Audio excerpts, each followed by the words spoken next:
नमस्कार विद्यार्थियों, आज हम अपनी बायोलॉजी की 11वीं क्लास की वीडियो में मिल रहे हैं और हम अध्याय संख्या 4 पे बात कर रहे हैं। आज हम बात कर रहे हैं प्राणी जगत पर। जैसा कि आप बोर्ड पर देख रहे हैं, प्राणी जगत को सबसे पहले हम वर्गीकृत करते हैं और वर्गीकृत करके इसको और विस्तारित रूप से अध्ययन किया जाता है।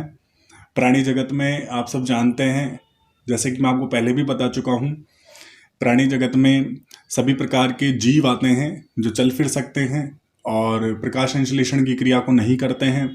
उन सभी श्रेणियों में प्राणी आते हैं। वर्गीकरण किसे कहते हैं? किसी भी जीव को 2 या 3 भागों में या अधिक भागों में वर्गीकृत करना, बंटवारा करना, बांटना, क्लासिफिकेशन करना ही वर्गीकरण कहलाता है।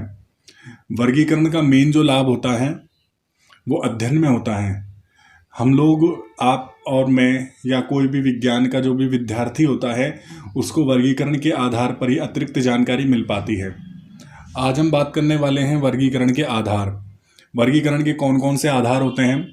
देखिए, सबसे पहले हम बात करेंगे रक्त के आधार पर।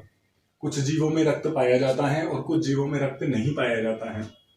जिन जीवों में रक्त नहीं पाया जाता है उसे हम कहते हैं एनीमा या एनीइमा, इसे कहते हैं।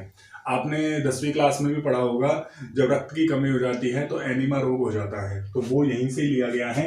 एनीइमा वे जीव जिनमें रक्त नहीं पाया जाता है, जैसे कि मोलास्का और आर्थ्रोपोडा। और जो जीव जिनमें रक्त पाया जाता है, लाल रंग का रक्त पाया जाता है, उसे हम क्या कहते हैं? इनेइमा। ठीक है, ई का फर्क पड़ रहा है, बाकी सेम शब्द है। इसमें ए आ रहा है, इसमें ई आ रहा है, बस इतना सा आपको ध्यान रखना है। जिनमें लाल रक्त पाया जाता है उन जीवों को 2 भागों में बांटा जाता है, जरायुज और अंडज। जैसा कि आप जानते हैं, जरायुज जो होते हैं वो जीव अपने अंडे जो होते हैं वो परिपक्व रूप से शिशु के रूप में जन्म देते हैं, उसे जरायुज कहते हैं। अंडज उसे कहते हैं वे जीव जो अंडे का निर्माण करते हैं, उसे अंडज कहते हैं। कोशिका के आधार पर जो दूसरा बात करते हैं, कोशिका के आधार पर जो जीवों को बांटा गया है वो कौन कौन से भागों में बांटा गया है? प्रोटोजोआ और मेटाजोआ। प्रोटोजोआ और मेटाजोआ। प्रोटोजोआ वो होते हैं जिनमें कोशिकाएं नहीं पाई जाती हैं, ठीक है ना। और मेटाजोआ वो होते हैं जिनमें विकसित रूप से कोशिकाएं पाई जाती हैं, जैसे कि मानव वगैरह आते हैं इसमें, ठीक है। फिर हम बात करते हैं सम्मिति के आधार पर। सम्मिति के आधार पर जीवों को 3 भागों में बांटा गया है, आर्य सम्मिति, असम्मिति, द्विपार्श्व सम्मिति। आर्य सम्मिति जो होता है उसको 2 भागों में बांटा गया है, आर्य सम्मिति जो होती है उसमें जीव को 2 समान भागों में बांट दिया जाता है, ठीक है। जैसे कि मैं एक जीव बना रहा हूं, जैसे कि अपन ने ये जीव बनाया और इस प्रकार का ये हाइड्रा मैंने बनाया है, तो इस प्रकार के जीव को 2 भागों में बांटा जा सकता है। तो इसको बोलते हैं, हम क्या बोलते हैं? इसको आर्य सम्मित बोलते हैं। और असम्मित उसे बोलते हैं जिन जीवों को हम 2 समान भागों में नहीं बांट सकते, जैसे कि अमीबा वगैरह जो होते हैं। अमीबा की संरचना इस प्रकार से होती है।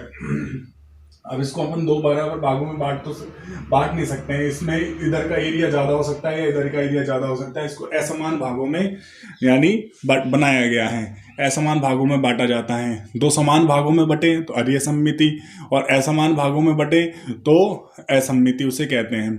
द्विपार्श्व सम्मित किसे कहते हैं? केवल एक ही अक्ष को समान भागों में बांट सकते हैं, यानी वे जीव जिनका जो केवल एक अक्ष होता है उसी को ही समान भागों में बांटा जा सकता है। बाकी किसी भी हिस्से को, किसी भी शरीर के हिस्से को समान भागों में नहीं बांट सकते हैं। उसे अपन क्या बोलते हैं? हम उसे द्विपार्श्व सम्मित बोलते हैं। तो इन आधारों पर जीवों को बांटा गया है। और भी बहुत सारे आधार हैं, जैसे बात करते हैं विदलन के आधार पर। सबसे पहले बात करते हैं कि विदलन होता क्या है, ठीक है। विदलन क्या होता है? जीवों के निषेचित अंड में, जीवों का जो निषेचित अंड होता है उसमें होने वाले विशिष्ट समसूत्री विभाजन को, है ना, जीवों में जो क्या बोलते हैं, एक तरह से जो निषेचित अंड होते हैं, मादा के अंदर जो निषेचित अंड होते हैं उनमें होने वाले समसूत्री विभाजन को, जिसमें निषेचित अंड में कोशिकाओं की संख्या बढ़ती है, आकार नहीं, सिर्फ कोशिकाओं की संख्या बढ़ रही है, आकार नहीं बढ़ रहा है, तो उसे अपन क्या कहते हैं? विदलन कहते हैं। समझ गए आप बात को? यानी मादा के अंदर जो निषेचित अंडे होते हैं उन निषेचित अंडों की केवल, है ना, संख्या बढ़ती जा रही है, आकार नहीं बढ़ रहा है, तो उसे हम क्या कहते हैं? विदलन कहते हैं। तो विदलन के आधार पर 2 प्रकार के जीवों को बांटा गया है। एक तो आता है आर्य सम्मिति और एक आता है सर्पिल विदलन, यानी आर्य विदलन और सर्पिल विदलन। आपको नेक्स्ट वीडियो में आर्य विदलन और सर्पिल विदलन के बारे में बताया जाएगा। आप इसी प्रकार से वीडियो को देखते रहें। और अपने सभी दोस्तों को इसके बारे में बताएं। धन्यवाद।